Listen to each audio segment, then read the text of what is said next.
गांधी ने एक बार फिर पीएम मोदी और बीजेपी को बुरी तरह से फंसा दिया है। इस बार राहुल ने सत्यपाल मलिक के साथ 2024 चुनावों को लेकर मोदी की घेराबंदी कर दी है, जिससे मोदी के साथ साथ बीजेपी की नींद उड़ गई है। दरअसल आज राहुल गांधी ने अपने YouTube चैनल पर पूर्व राज्यपाल सत्यपाल मलिक के साथ की गई खास बातचीत को साझा किया है, जिसमें सत्यपाल मलिक ने पुलवामा को लेकर बड़ी बात कही है। उन्होंने कहा, पुलवामा के शहीद इसलिए हुए कि उन्होंने 5 जहाज मांगे थे, वो नहीं दिए, 4 महीने तक लटकाए रखे। तो मैंने इसको फोन किया, मैंने कहा हमारी गलती से हुआ है। इस वीडियो को साझा करते हुए राहुल ने लिखा है, क्या ये संवाद ईडी सीबीआई की भागदौड़ बढ़ा देगा? पुलवामा, किसान आंदोलन और अग्निवीर जैसे महत्वपूर्ण मुद्दों पर राज्यपाल, पूर्व सांसद और किसान नेता सत्यपाल मलिक जी के साथ दिलचस्प चर्चा। पूरा वीडियो मेरे YouTube चैनल पर देखिए। दरअसल सत्यपाल मलिक ने राहुल के साथ पुलवामा पर कहा कि मैं ये नहीं कहूंगा कि हमला सरकार ने करवाया, लेकिन ये जरूर कहूंगा कि इसे इग्नोर किया गया और उसका राजनीतिक इस्तेमाल किया गया। सत्यपाल मलिक ने कहा कि बीजेपी नेताओं ने बयान दिए हैं कि पुलवामा की शहादत वोट देते समय याद रखना। सत्यपाल मलिक ने कहा कि जब हमला हुआ तब PM Modi national park Jim Corbett में शूटिंग कर रहे थे। मैंने इनसे बात करने की कोशिश की, लेकिन बात नहीं हो पाई। इसके साथ ही सत्यपाल मलिक ने ये भी दावा किया है कि ये सरकार सिर्फ 6 महीने की है। ये कोई कंट्रोल ही नहीं था, मतलब बिल्कुल एक स्टेट बचा ही नहीं है, 2 स्टेट बन गए हैं, एक इस तरफ दूसरा दूसरी तरफ। नॉर्थ ईस्ट सेटल्ड था, इन्होंने डिस्टर्ब कर दिया। सब जगह ये कुछ ना कुछ मतलब अपना करते रहते हैं। और 6 महीने की बात है, मैं लिख के दे रहा हूँ, बिल्कुल नहीं आएंगे पावर में। चुनावी साल में राहुल के साथ सत्यपाल मलिक की इस बातचीत का वीडियो तेजी से वायरल हो रहा है, जिससे साफ है कि इसका खामियाजा बीजेपी को चुनावों में भुगतना पड़ सकता है। महुआ मोइत्रा और बीजेपी सांसद के बीच छिड़ी जंग और तेज हो गई है। दरअसल दुबे ने अपने एक्स हैंडल पर केंद्रीय सूचना प्रौद्योगिकी मंत्री अश्विनी वैष्णव की ओर से लिखे गए पत्र का स्क्रीनशॉट शेयर किया। लेटर में मंत्री ने दुबे से वादा किया कि राष्ट्रीय सूचना विज्ञान केंद्र यानी एनआईसी लोकसभा समिति के साथ पूरा सहयोग करेगा। एनआईसी मोइत्रा की पार्लियामेंट लॉगिंग क्रेडेंशियल्स की दुबई में एक्सेस के आरोपों की जांच कर रही है।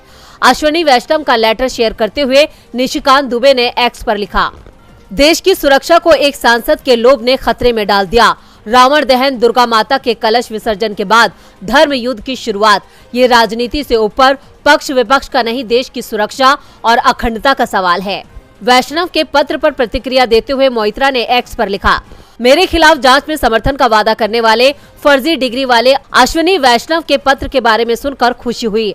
अब भी हवाई अड्डे के एटीसी कक्ष में बच्चों के साथ फर्जी दुबे की अवैध एंट्री को लेकर जांच का इंतजार है। महुआ मोइत्रा ने बीजेपी नेता पर पलटवार करते हुए आगे कहा, आखिर कौन झूठ बोल रहा है? फर्जी डिग्री वाले ने 2 दिन पहले कहा कि एनआईसी ने पहले ही दुबई में हुए लॉगिंग सहित सभी डिटेल जांच एजेंसी को सौंप दिए हैं। अब अश्विनी वैष्णव का कहना है कि एनआईसी लोकसभा और एथिक्स कमेटी के कहने पर जानकारी देगा। मुझ पर प्रहार करने के लिए भाजपा का स्वागत है, लेकिन अडानी गोडा शायद सबसे अच्छे रणनीतिकार नहीं है। महुआ मोइत्रा के पलटवार से निशिकांत दुबे बौखला गए हैं। उन्होंने एक्स पर बिना किसी का नाम लिए लिखा, चोर मचाए शोर।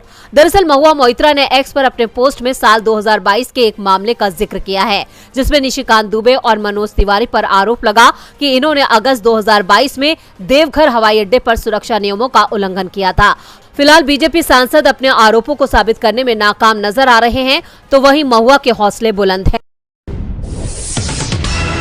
राजस्थान में विधानसभा चुनावों की तारीखों की घोषणा के बाद सभी पार्टियां प्रचार में लग गई है। कांग्रेस महासचिव प्रियंका गांधी भी आज झुंझुनू पहुंची। प्रियंका गांधी की चुनावी जनसभा से 2 बड़ी घोषणाएं की गई। एक तरफ सीएम गहलोत ने सभी को 500 रुपए में गैस सिलेंडर और महिलाओं को सालाना 10,000 रुपए सम्मान राशि के रूप में देने का ऐलान किया, तो वहीं दूसरी तरफ गहलोत ने चुनाव जीतने के बाद कांग्रेस सरकार बनने पर 2 या 3 किश्तों में महिलाओं को इस सम्मान राशि को दिए जाने की बात कही।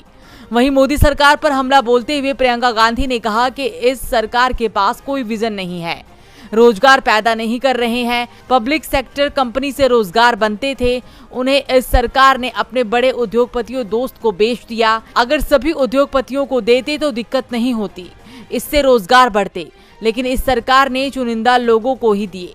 उन्होंने कहा कि खेती किसानी भी ये सरकार अपने मित्रों को सौंपने वाली थी। उन्होंने कहा कि चुनाव आते हैं तो नेता आते हैं और भाषण देकर जाते हैं, कभी कभी मुझे लगता है कि सारे नेता एक ही भाषण देते हैं, हम उनको दोष देते हैं, वो हमको दोष देते हैं। इससे अच्छा है कि एक ही मंच पर डिबेट रख ली जाए। मोदी सरकार पर हमला बोलते हुए उन्होंने कहा कि मोदी सरकार की बातें खोखली है, वे महिला आरक्षण की बात करते हैं।